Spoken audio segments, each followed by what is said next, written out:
Bureau chief Shahzad Lashari की report के मुताबिक SSP मीरपुर खास आदिल मेमन की मदीना मस्जिद आमद उलमा कराम मौलाना हफीजुर रहमान फैज़, मुफ्ती उबैदुल्ला अनवर, कारी हारून माविया, अंजुमन ताजिरान के अमीन मेमन ने पुरतपाक इस्तकबाल किया। इस मौके पर SSP Mirpur Khas Adil Memon, incharge CIA Inayat Ali Zardari, incharge DIC inspector Ghulam Hussain Sadhayo और इंचार्ज DIB दानिश भट्टी, ऐवान सहाफ़त की टीम के एजाज़ में खाने का एहतमाम किया गया।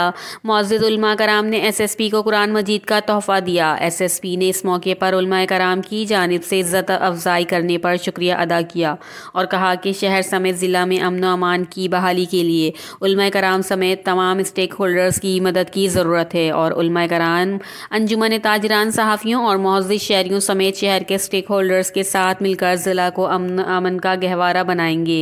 इस मौके पर उलमा एक्शन कमेटी के मुअज़्ज़िज़ उलमा मुफ्ती उबैदुल्ला अनवर, मौलाना हफीजुर रहमान फैज़ और कारी हारून माविया ने SSP मीरपुर खास की आमद का शुक्रिया अदा किया और ज़िले में अमन व अमान की बहाली समेत तमाम अच्छे कामों में सपोर्ट करने का यकीन दिलाया।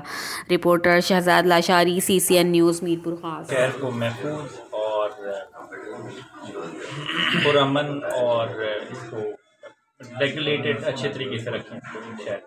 तो इन सारी हमें हमारी जो पुलिसिंग एक्टिविटीज़ हैं उसमें आवाम का कोऑपरेशन चाहिए होगा। आवाम के बगैर तो हम कभी कामयाब नहीं हो सकते। तो मेरी तमाम से गुजारिश यही रही है इस मीटिंग में भी और आइंदा भी यही गुजारिश रहेगी कि पुलिस और आवाम जब तक मिल के काम नहीं करेंगे तब तक आपके शहर में पुलिस की सर्विसेज बेहतर रहेगी।